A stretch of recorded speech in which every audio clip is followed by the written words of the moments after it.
All right, so we are now starting our episode number 6 for a topic which I think we're going to talk about the preparing for social role play, as it is one of the 3 pillars of role-playing games. But I'm Keith, and this is Julie, and we are DMs for first edition and fifth edition, respectively. And we are here recording ourselves for our own video archive. But we have family and friends that have expressed interest in watching, so we decided to upload to YouTube and post it. So, all right. So, how did it go last night with your game? I think it went really great. I did a lot of role play, and that's all we did. Which has been the entire town basically. We started in combat. I ended the last session in combat, so we had to finish the combat in session.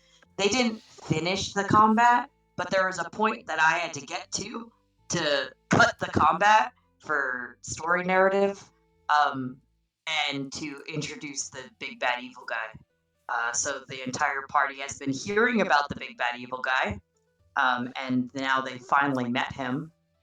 To which they all got charmed. Well, 5 out of the, if you count the NPC that's going to be traveling with them, 5 of the 9 of them, so a little over half got charmed. Uh, and he did what he wanted, and it was great. And my party ate it up. So, It was how very long does funny. a charm spell last in fifth edition? Strahd has a special charm. Regular charm doesn't last that long. Strahd's charm is a full 24 hours. It is not Oh, after a long that's rest. still not It is long. not after a short rest. It is 24 hours.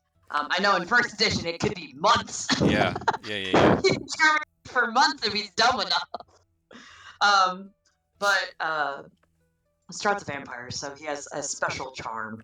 All right, but even at that, And it lasts for 24 hours, which is not all that long. But how do you play the effects of a trauma spell? Is it like he has control over them, or are they just no, BFFs? yes, full relaxation, almost euphoria. Um, Number 1 fan is kind of how I explained it. I have a party member, a new party member, and their player owned a business, and now they're in like massive debt. So I explained it to them like, "Oh, he's your best VIP. He's gonna give you all this money. He's your meal ticket. You love this guy. This guy's the best thing since sliced bread." And then they're like, "Well, now I'm a simp," and I'm like, "Yep, that is correct. Enjoy." And he's like, "I am now on my knees," and I'm like, "Yep, that is correct. Enjoy." Um, for Chase's character, Chase lost his family, and so I made it like this person is like maybe a long lost relative kind of deal. Where Strahd's like a distant cousin, and now you guys are like think of family like best friends. Now, For most of the is that younger because of girls, it the was effect of the charm, or is that because yes, okay, okay. yeah, due to effective charm, something that brings the person who's under the effect great, you know, mental connection, is what I was trying to express to them. Because if I'm like, "Oh, you guys are best friends," then they were gonna fight me on it, and I'm like, "No, like it's more than that. It's like you guys are best friends." All the little girls, the characters who were younger women, it was just like, "Oh, it's my first crush" kind of deal. Um, Especially Nee. Nee's like a teenager. So Nee's like a 18 or 19-year-old girl.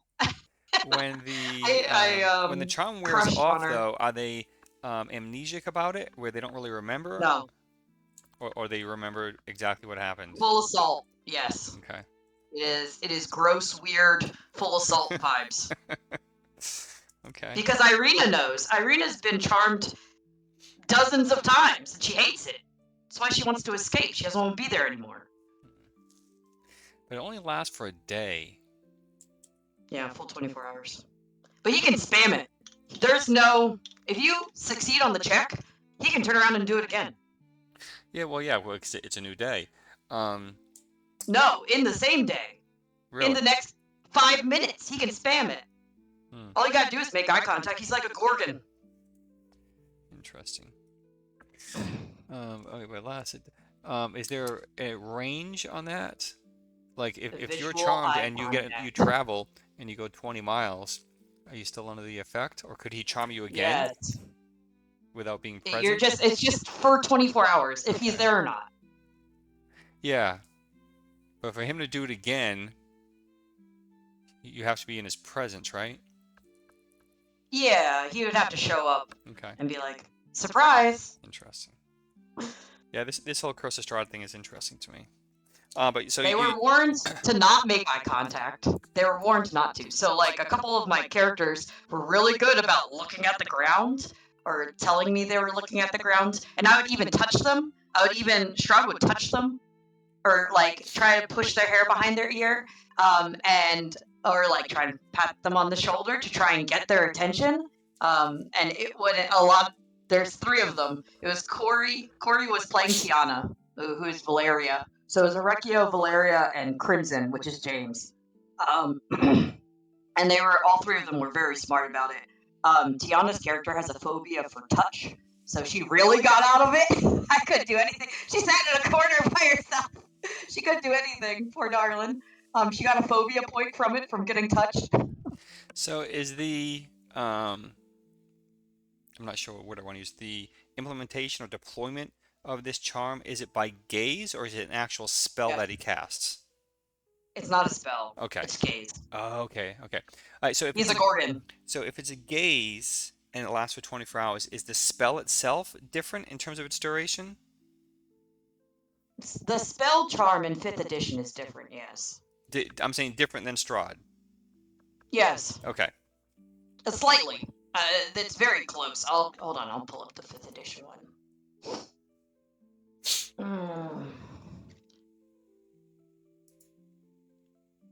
I'm just curious as to Charm how person. it differs. Caps lock is on. This one is 5th edition. It is first level. It is 30 feet in range. Its duration is only 1 hour. You Oh, attempt to charm a jeez. humanoid you can see within range. It must make a wisdom saving throw and does so with advantage if you or your companions are fighting it. If it fails the saving throw, it is charmed by you until the spell ends or until the companions do anything harmful to it. The charmed creature regards you as friendly acquaintance. When the spell ends, the creature knows it was charmed by you. And then at higher levels, it increases the distance. Okay. But it's only. Oh no, you can target more than one person. More than one person is at higher levels. That's Sorry. interesting. Okay. So, and I always thought the Charm Person spell in first edition, which is a first level magic user spell, I think also a second level druid spell, was very powerful in the sense of its duration. Because in first edition, it could theoretically last forever. Because when you cast the charm spell by the magic user, the recipient, if you will, of the spell, or the victim, gets to make a saving throw versus spell. If they make the save, no effect. If they fail the save, then they are charmed. The duration is determined By their wisdom. by their intelligence. Oh, But intelligence. even at that, that's not a finite duration. Based upon their intelligence, will determine when they get to make a saving throw again. Oh. So they could potentially fail the save again and fail and fail and fail. So theoretically, it could last forever. But yeah, it lasts even with a very high intelligence of 17 or 18 or something. It still lasts for a couple days. And if you're kind of average, I don't know, 10, 12, it can last for weeks or months. I think a few And then weeks. I pulled up Strahd's charm. If you want me to read that. Yeah, go ahead. See how it differs. It says targets one humanoid he can see within 30 feet. The target can see him. The target must succeed on a DC 17 Wisdom saving throw, or be charmed. Charmed target regards Strahd as a trusted friend to be heeded and protected. The target isn't under Strahd's control, but it takes Strahd's requests and actions in the most favorable way and lets Strahd bite it. Yeah, I think that sounds pretty fair and playable. There's no description on of a the charm fail. spell. Yeah. But so I can just do it over and over and over and over and over and over and over and over again. So Chase got caught. I was complimenting Peyton, whose character's name is Yolvara. Yolvara is a half orc. I was complimenting her on I've never seen a half orc, how beautiful you are. Or I've never seen an orc. I misspoke. And Chase behind me goes, orc. And Strahd pivots and stares straight at Chase, like, what? Excuse me? And because Chase was like dedicated to say his quote, he got caught, and that was it. He was dead. All right, yeah. So Strahd, very much like what are we playing on Tuesdays? Against the Cult of the Reptile God, um, Abramo. is very heavy in social Oh, interaction, social role play. At least for large chunks of it, right? For us on Tuesday, essentially the whole village of Rolaine was social. We had week after week after week of social. I yeah. mean, there was a smidge of combat here and there, like a fist fight or something, but nothing, Mystery. nothing really big on that because, Who like done you it? said, it was kind of a mystery, similar to what you have over here with Strahd, trying to figure out, who Strahd is and where he is and so on. All the Why while, they're he's there? kind of right in front of him, but nonetheless, so it's kind of similar in that sense. And so you wind up with a very heavy social role play component um, until you get to your kind of whole combat section, which is where we are now on Tuesday, right? We've kind of made it past a week after week after week after week of social, and now we're going to be combat, combat, combat, Come back, combat. come back, come back, come Yeah. back, come back. My party might face, um, some on the road fun. But then they're going into another social, and then they're going to go on the road again, and then they're going to probably get into combat. Is my hope. But if they play things out incorrectly, it could just be combat, combat, combat, combat. It could be 4 rounds of 4 sessions of combat. So are you Depending on if are they you role have play you had any wrong. combat since we did our test play of no initiative combat? Yeah, I had a bunch of monsters attack the house. Okay, so how did that go for you, the no initiative combat? It went better. I moved around a lot more. The monsters moved around a lot more because I start them at a farther distance. I think a lot of my problem was that I would start them too close, and then I would feel bad that it was unrealistic that they didn't do anything on the wind up. So Like your rules of engagement, so to speak, you can gauge further out. I'm attempting to, yeah. Okay. So I have like packs of wolves, and they have pack tactics, and I have big dire wolves, and they also have pack tactics. I attack the house with Strahd zombies and with regular zombies to try and get from different angles. So I went in through different windows of the house into different rooms to try and get the party either off guard or underneath them. There's a root cellar. I tried to go in through the root cellar, didn't work out. Uh, I didn't make the rolls good enough, but it didn't matter because it the part of that combat is just a lead up to Strahd. It's to show the players that he has dominion over creatures of the night. Um, that he's the one who called them to the house. They beat him up. They beat up the monsters enough. He's sick of the shit. He cuts them out. They run away. He comes and flexes on the party, and then he leaves. It's funny when you mentioned zombies. In 1E, we generally think of zombies as human, or maybe humanoid, or demi-human, whatever. More demi-human, I guess. Humans, elves, dwarves, and stuff.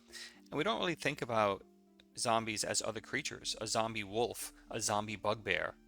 It just, Oh, those exist in 5e, yeah. yeah.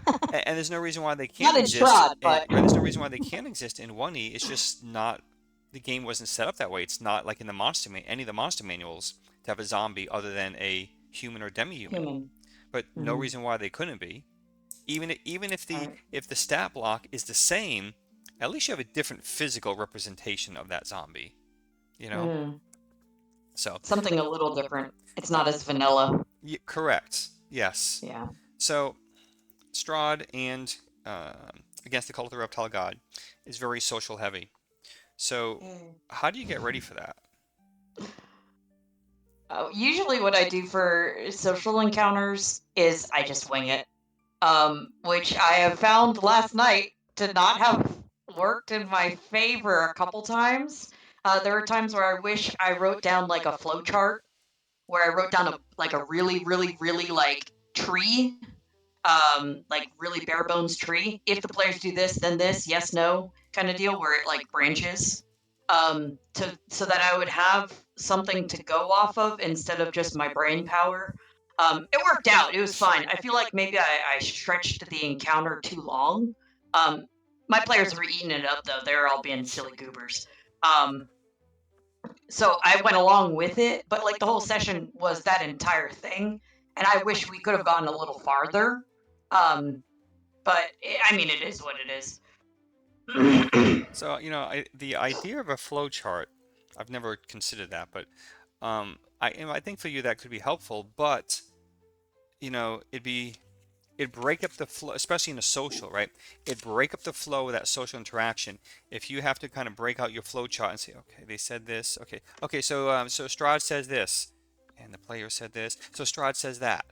So to Well, I try, meant like even more like broad than that. well, but to do that, to use it in the moment of gameplay, I think might kind of break the rhythm a little bit. But if you use it for your prep, and Yeah, that's what I you was just kind of thinking. for your prep, and then you read it Just over in and my over and in the over and back of over, my right? So head. it's kind of like you said, sitting in your mind, and then I would kind of leave it at home, push it off to the side, leave it at home. And I've read it over enough times. I have a strong enough sense of how, this is going to play out. Action react or action reaction in terms of conversation. And then if I don't get, as the DM, if I don't get it quite exactly as the flow chart, it's not the end of the world. It's a No, social yeah, but at interaction. least I had a bare bones You had a design to it, idea. right? Yeah. A design Design. to it. Yeah, that's a good one.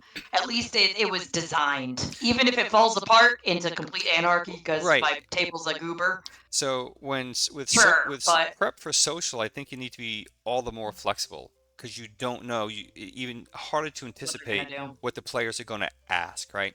In Right. combat, when you're dungeon crawling, you can get a general sense of where your players are going to go next, right? You know what that encounter is going to be, and you can even directly ask them, "Hey, what do you think you're going to do next time?" Right? It's Mhm. much more difficult to ask, "Hey, who do you want to talk to next time, and what questions are you going to ask them?" I don't think that's fair to the players because then at that point, They then can be like, I don't know. why are you playing? Just write a story at that point. But um, to prep for that, I mean, what I do is I think about the different characters in town, using Against the Cult of the Reptile God as a reference. I think about the characters in town. I think about what their roles are, what their position is in town. What do they know about this mystery that's going on in town? And I don't pencil out any of this. I just kind of give it some thought as to who's more involved or who might know more, who's been in town more. And then considering their role in town, obviously if they're involved, they're going to be very reluctant to say anything about the mystery. Hell, they might even cover it up. Conversely, if they're not involved, do they know anything? If they do, they're probably willing to share. If they don't, then they don't know anything. They're clueless. Mhm. So, Mhm. in a sense, it doesn't matter which character it is. I still get a sense of how they're going to react to questions or how they're going to respond to to the character's questions.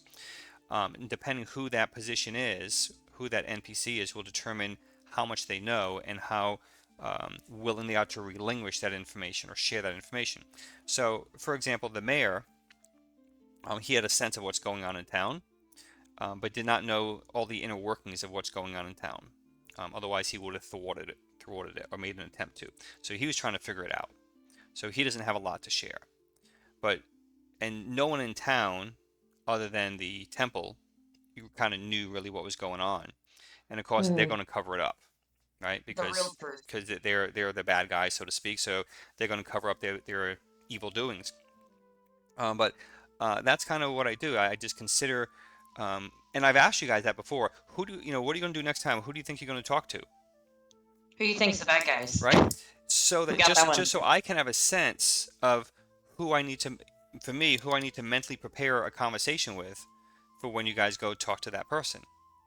Mhm. But I don't go so far as to a flow chart. Well, if they ask this, I'm going to tell them You're gonna this. go talk to I'm them. not going to be that Yeah. granular with it. And No, I'm even not either. to the point of, sometimes I'll give consideration to the party needs to know this in order to move forward. So, in order for me to get this information to them, or for them to find the information, who would they need to talk to? Okay, ideally it'd be this guy here. but they don't want to talk to him. They haven't spoken to him at all. So maybe this guy might know a little bit of that information.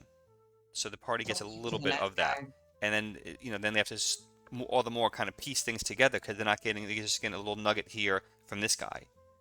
They didn't get Hmm. the full story over here. Case in point with Yeah, they got no story.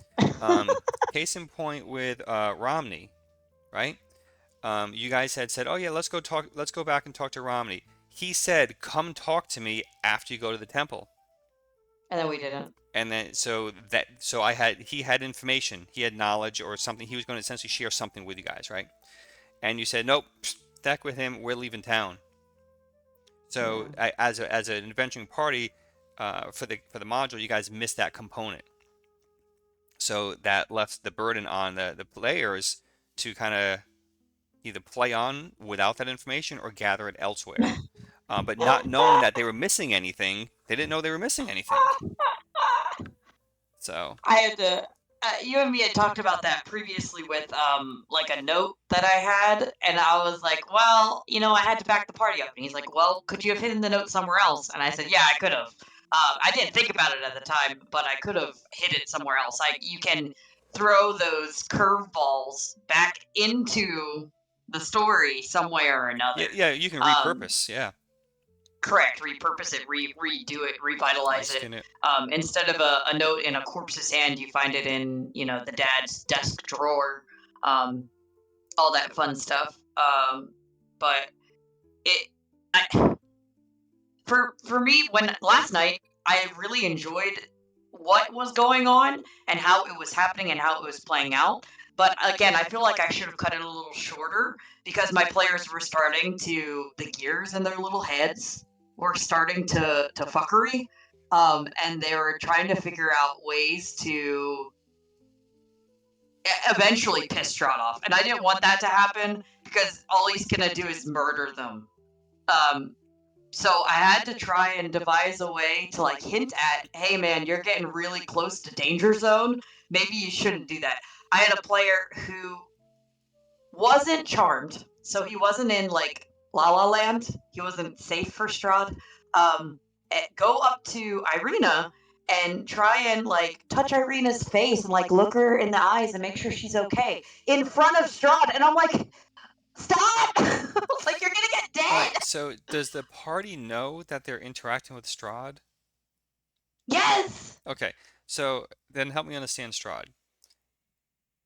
Curse of Strahd. The party, the characters know that they're interacting with Strahd. They know Strahd is the big bad evil guy.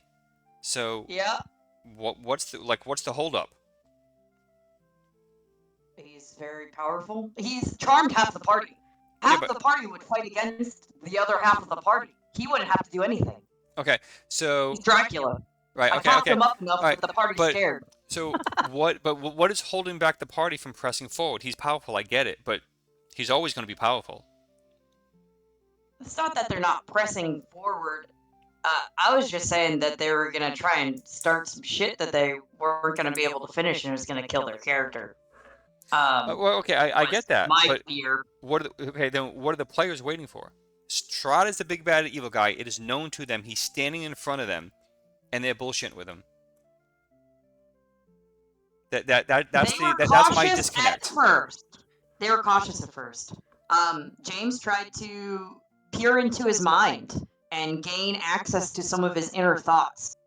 Strata's legendary resistance, so I just automatically succeeded the check, and he didn't do shit. But um, James was trying to try and do some underhanded, like I'm gonna gain some kind of something while he's here, but because they got charmed. I charmed the heavy hitters in the party. I charmed the Well, I mean, spellcaster. I aside charmed from the big countering the charm or fighters. somehow resisting the charm, what is their holdup? Do you think?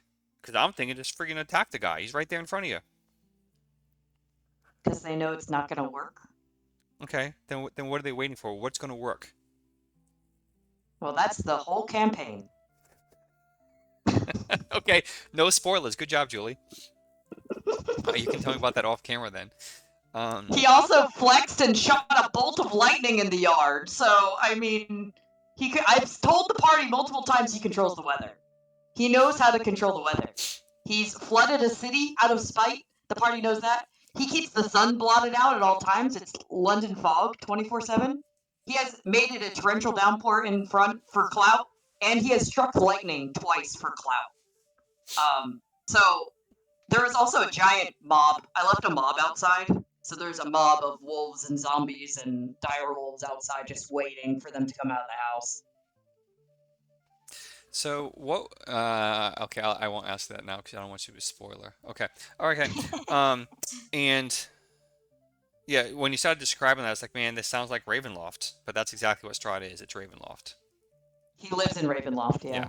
because that's a 1E module is Raven. Correct. The Yeah, domains of dread. yeah. So that the whole all across the Strahd, and I was that new guy John and I touched upon this in some chat that there are so many overlays from first Dread edition lords. to fifth edition, and that being one of them, Curse of Strahd is Ravenloft. It's a rendition, yeah. It's the Sinister Secret in Saltmarsh in first edition is one of three, and that has been clumped together in fifth edition called Ghost of Saltmarsh. So, fifth edition WotC has reskinned a lot of that stuff and just said, Yes. here's your conversion, here's 5e, run with it. Hell, they've even done that with Keep on the Borderlands. Or maybe that wasn't WotC, I don't think, but someone reskinned Keep on the Borderlands and For for 5e. fifth edition, yeah. So, all right, so other than a flow chart.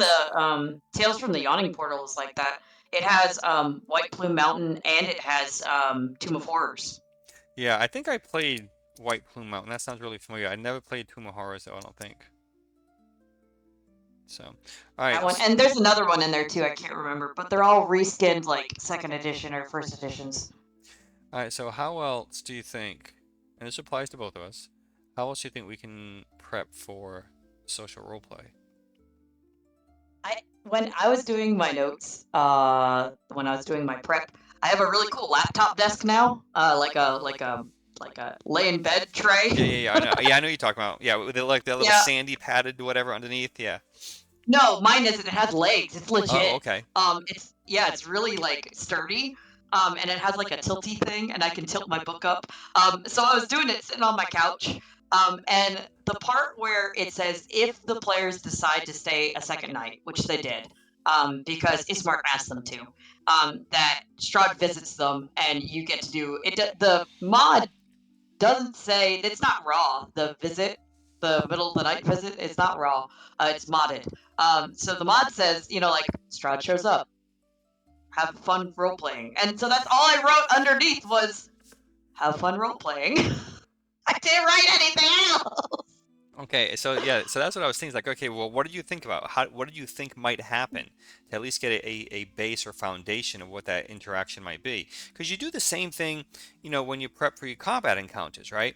Is this Mm, combat encounter, is this bad guy going to be receptive to negotiating or a social interaction?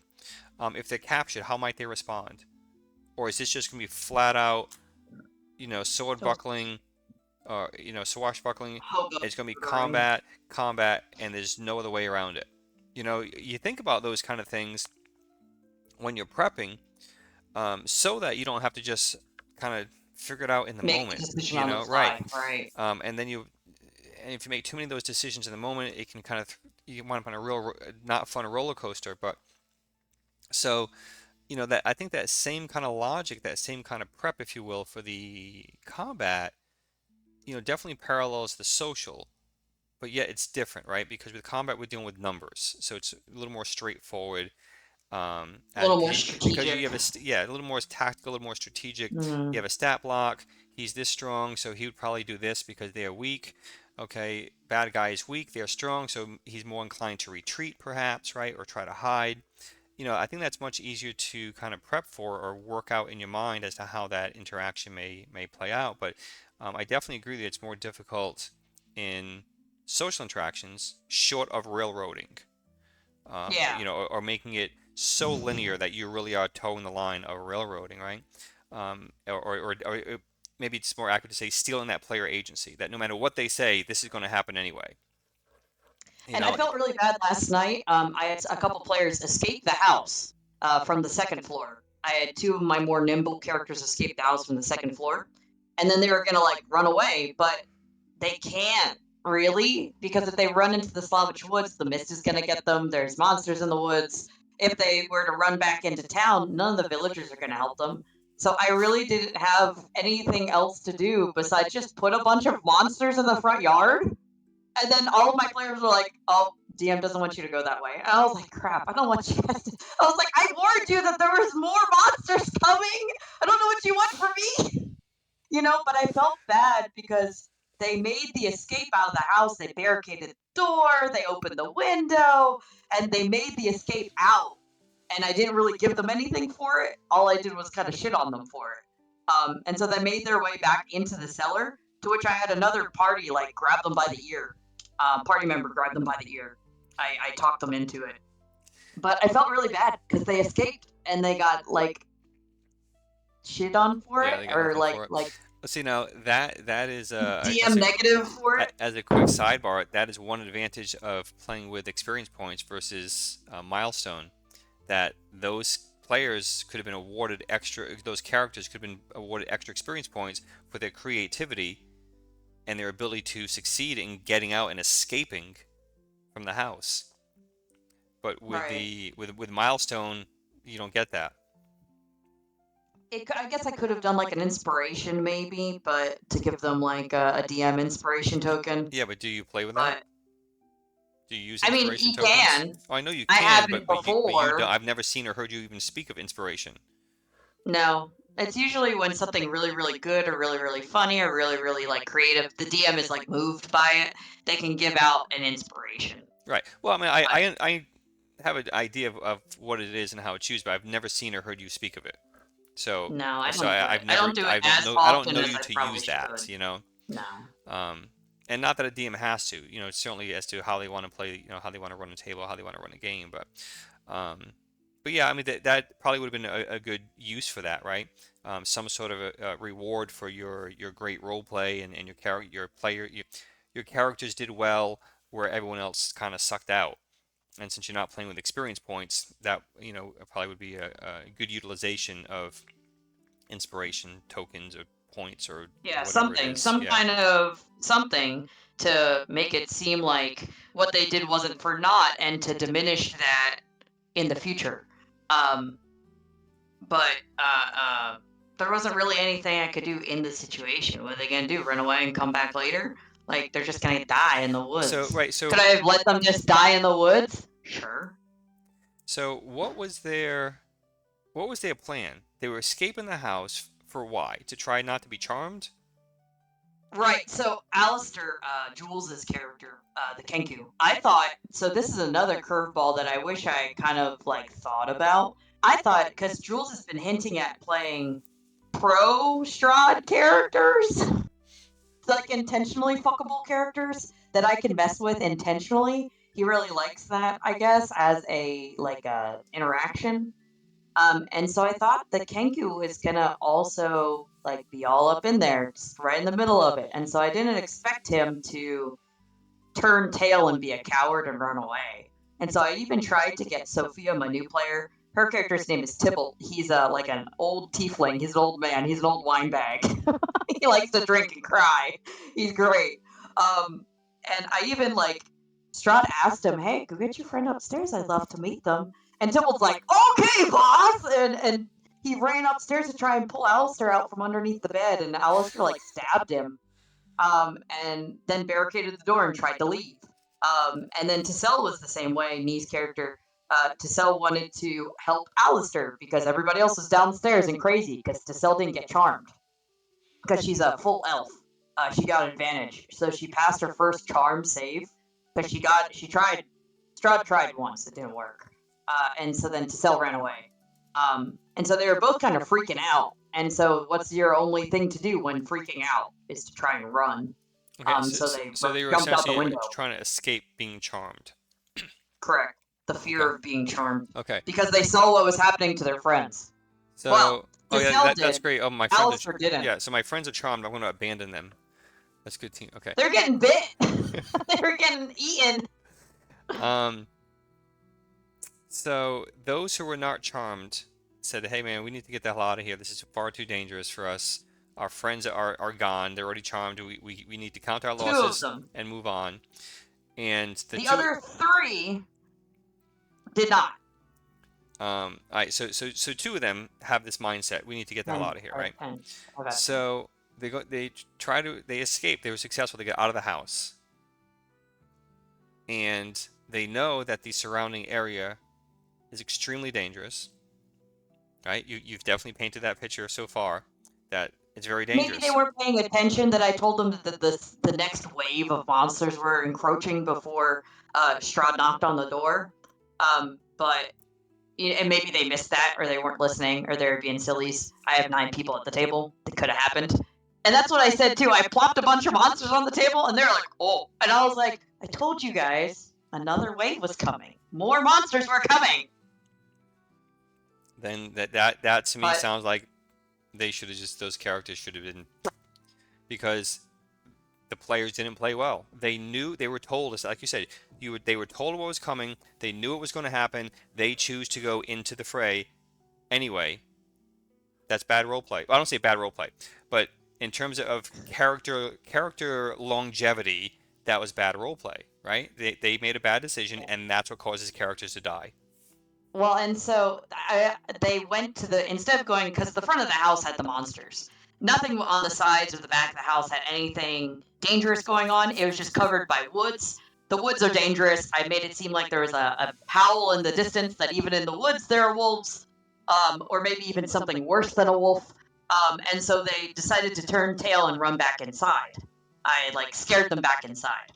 Um, and they broke open. Well, they tried to break open the root cellar, and they didn't succeed because they were two little babies. Um, and so I had to get one of my other players. I had to ask. I had to, one of my charmed players. I had to say, "Hey, can you go get the idiots outside, please?" And the my charmed player just did. She just uppercutted the door clean open, and yoinked them in by their ears. You know. So what do you think those two characters in question here? What do you think those players were thinking was going to happen when they escaped the house, even though it was out back and the bad guys are coming from the front? They're out back going to the woods, which has already been painted to them as being very hostile. Dangerous. What do you think they thought they were going to do, I think or where they so. were going to go? Tassel was following Alistair. Tassel being Neat, Jules being Alistair. Alistair was thinking fight or flight. He wasn't thinking. I think that's how he was playing his character. Was that Alistair's so scared he has to run away anywhere but here, kind of deal. Okay. To which it didn't play out correctly. And then Nee's character was just keeping Alistair safe. Was Knee's thinking. Knee was like, I'm just gonna help the bird. Bird's my friend. Everybody else is weird. I don't know what's going on in there with that old guy. I'm out here with the bird. Which was what his thought process was. And he expressed it to me. Well, I'm just gonna help my friend. You know, my friend's jumping out a window into the woods. I'm gonna go help my friend. And then the friends, I don't like any of this. I'm leaving. But there's nowhere to go. So they ended up having to squiggle back in. So what do you think changed their mind once they get out? What do you think changed their mind to go back into the hostile environment of the house? Me plopping all the minis on the board.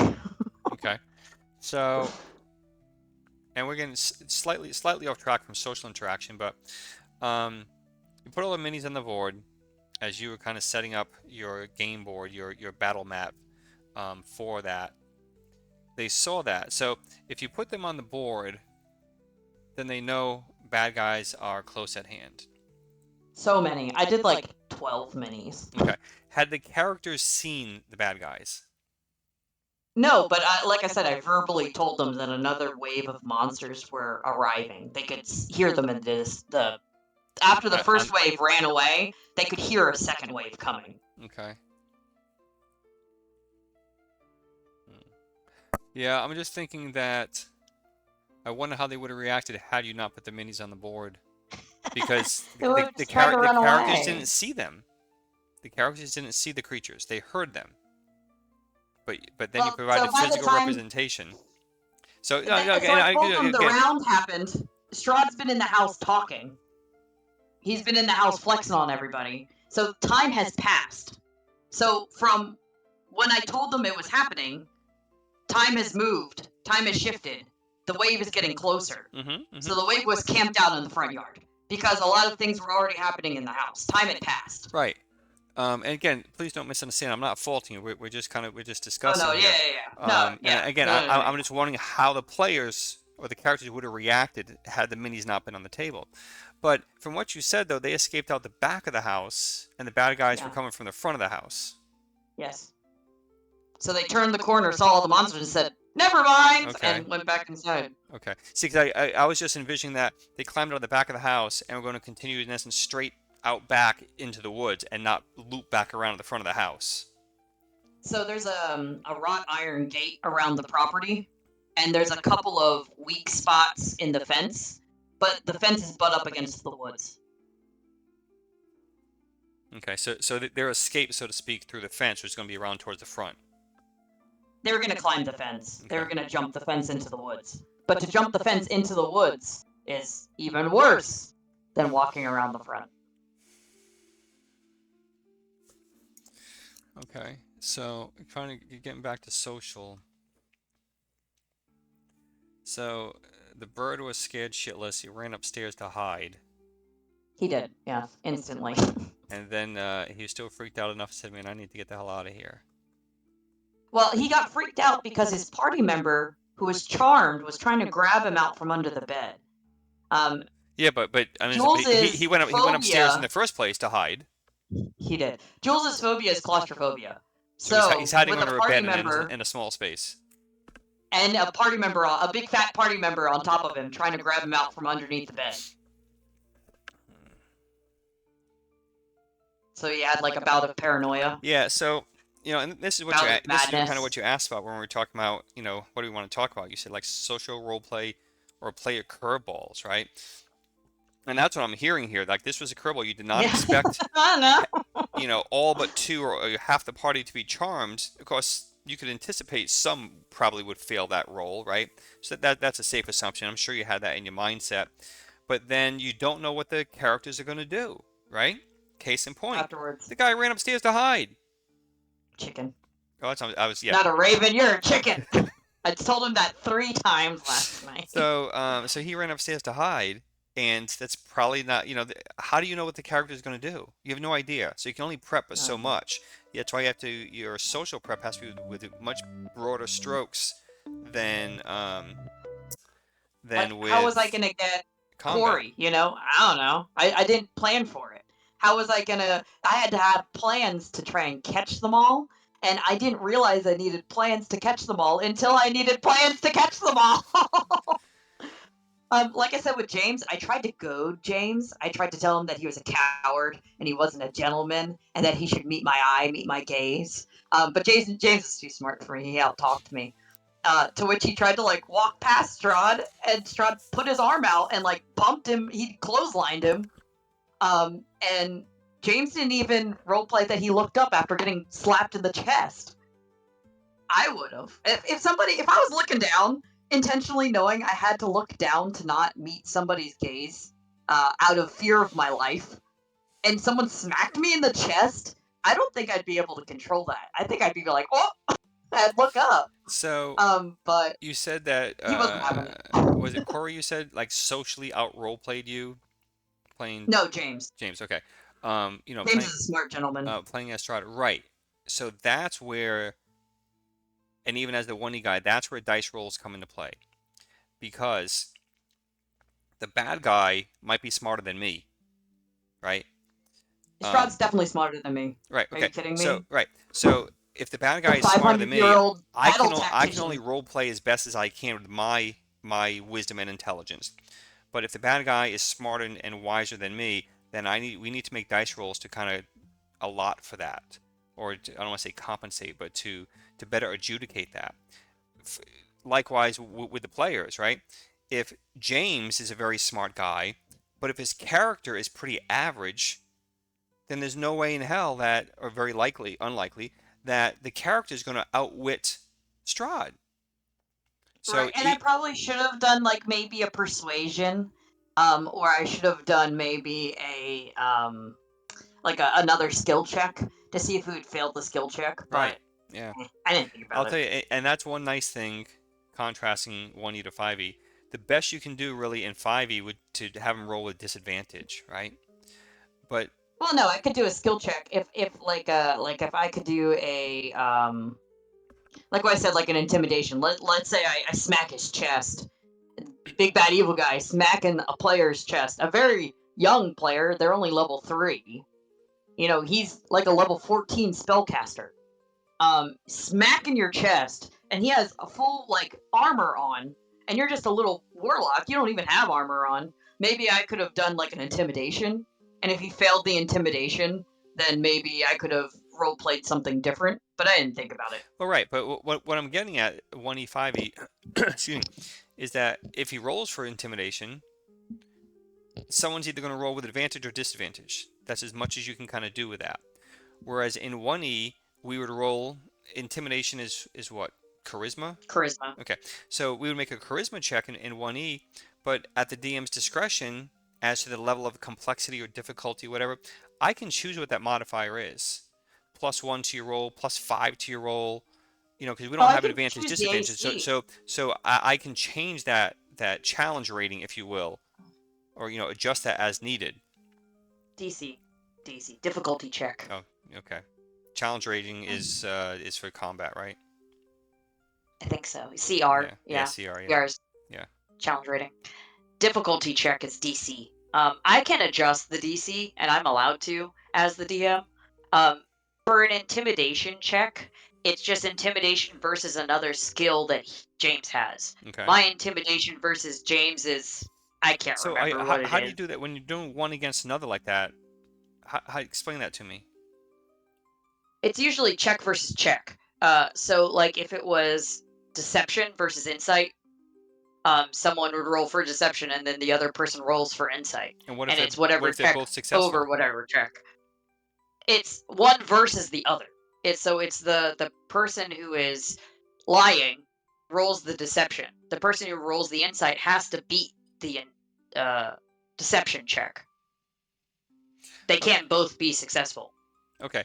But if I'm trying to deceive you and I roll my deception check, right? And my DC on that is a whatever, a 12, and I roll a No, 15. no, No? no. What? There's no. So if I rolled, let's say I'm being deceptive, I'm lying to somebody as a player. I would roll deception, add my modifier, and whatever that number is, that becomes the DC. Oh, that becomes the number to beat for the other guy.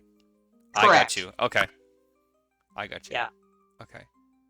So that's similar to what I do for random encounters when I might have a player roll a d6 to determine what number I need to roll on a d6.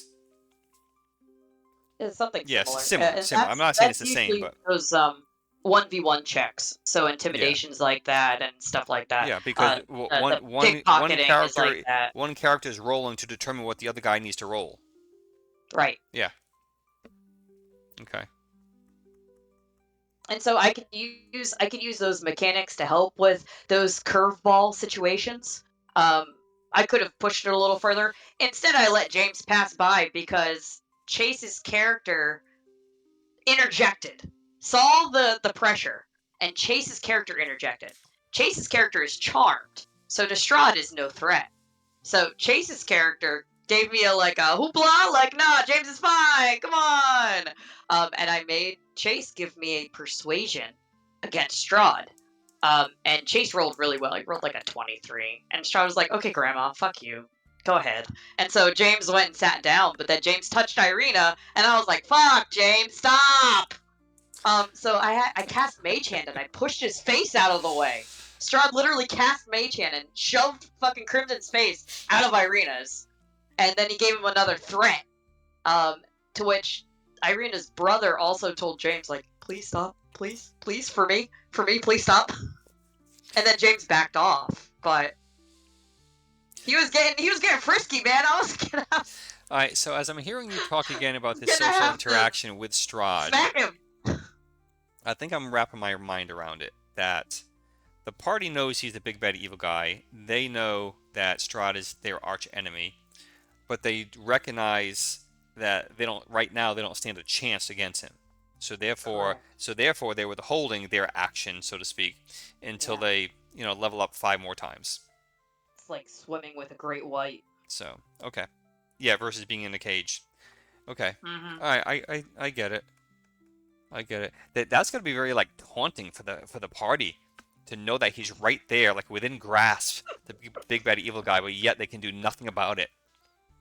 And it's supposed to be. He's supposed to walk up on him and flex on him multiple times until they start gaining traction, and then he gets mad, and then he utilizes his tactical strategy, his big brain, his big commander brain, and he will try to undermine the party using his big bad commander brain instead of his physical prowess because he's not physically strong. He's just incredibly intelligent. Well, He's a he was a tactician. 14th He's a level battle commander. spellcaster. Of course, he's Correct. powerful.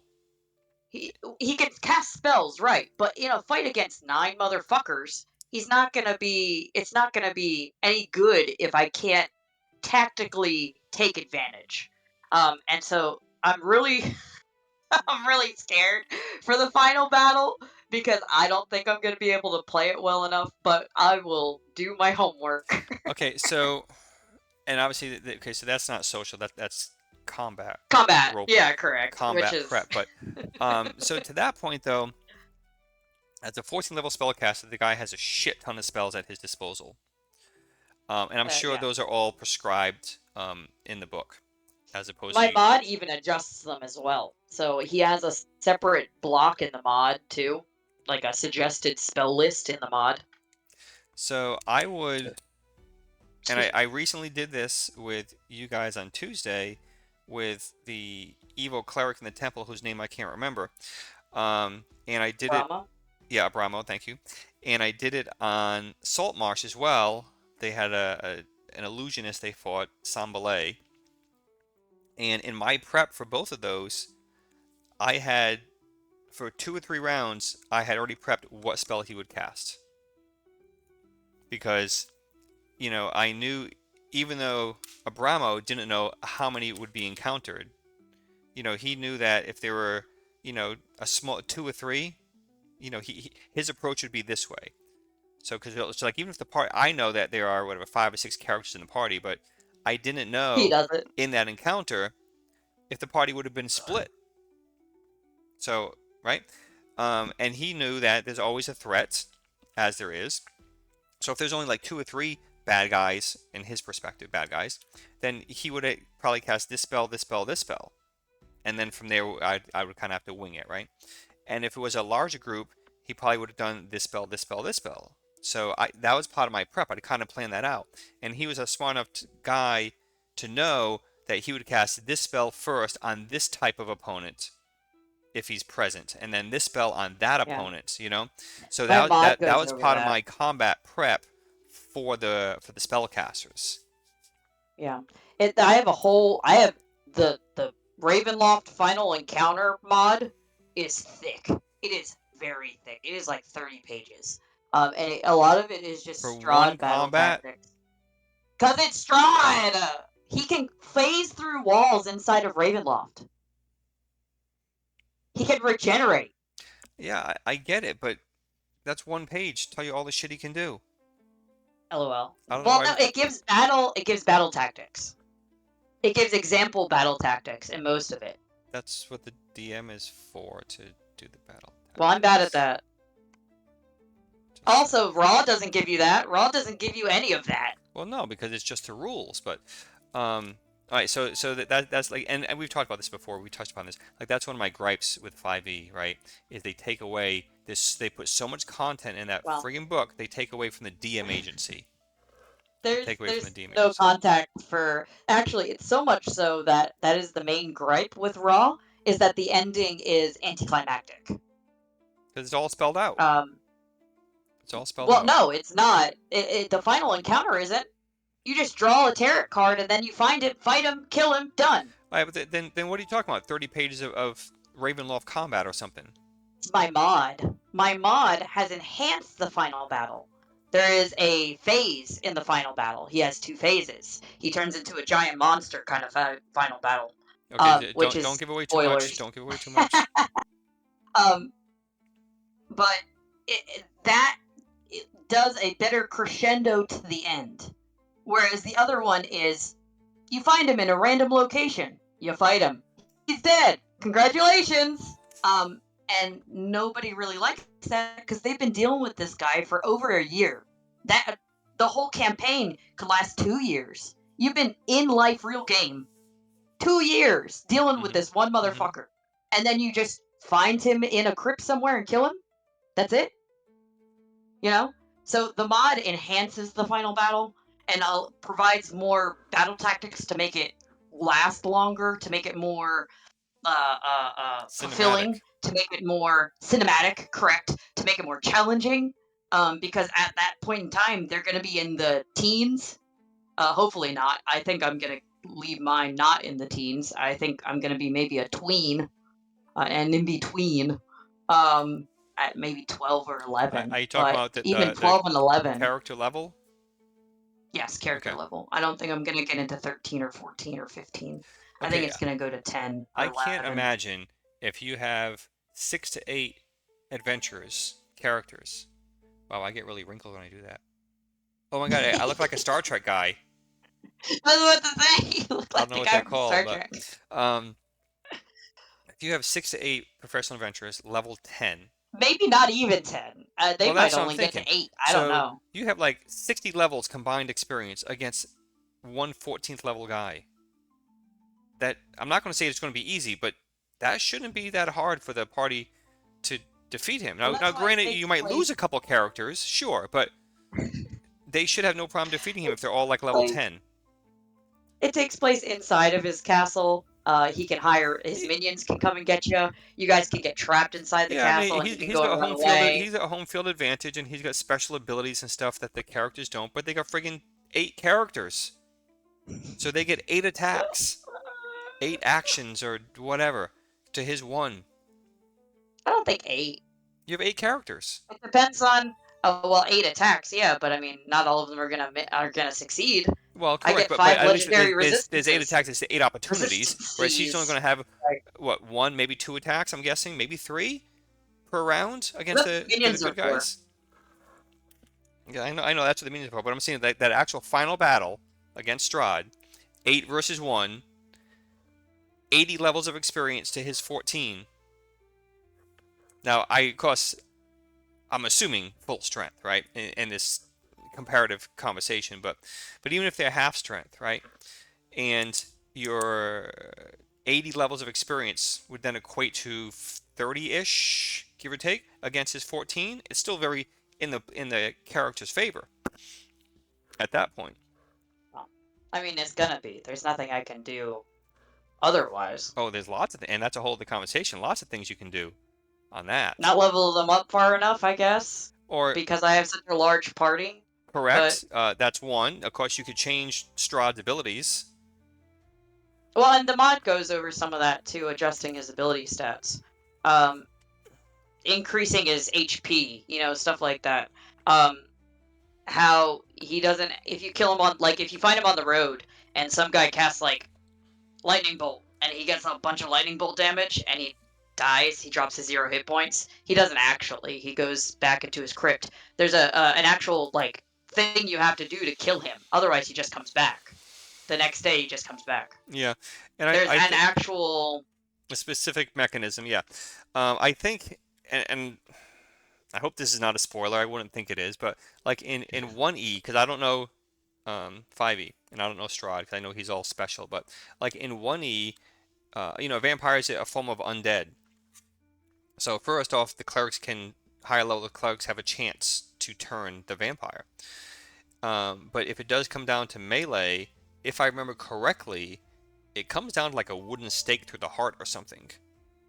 Once he's Yeah, at like 0 hit points or something to that. If like there is like a special mechanism is what I'm getting there's a at. ritual. To do that, to truly like slay him for good. There's actually a secondary ritual after that.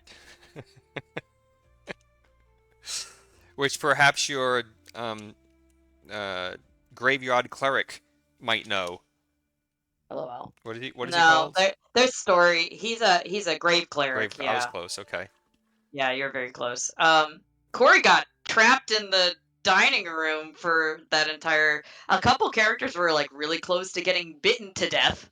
Um, Tybalt was Sophia's character was at like 6 HP. So Um, what have the players and seen to Corey be the wouldn't have been able to effect? do anything. What are the players seen to be the effect of his bite?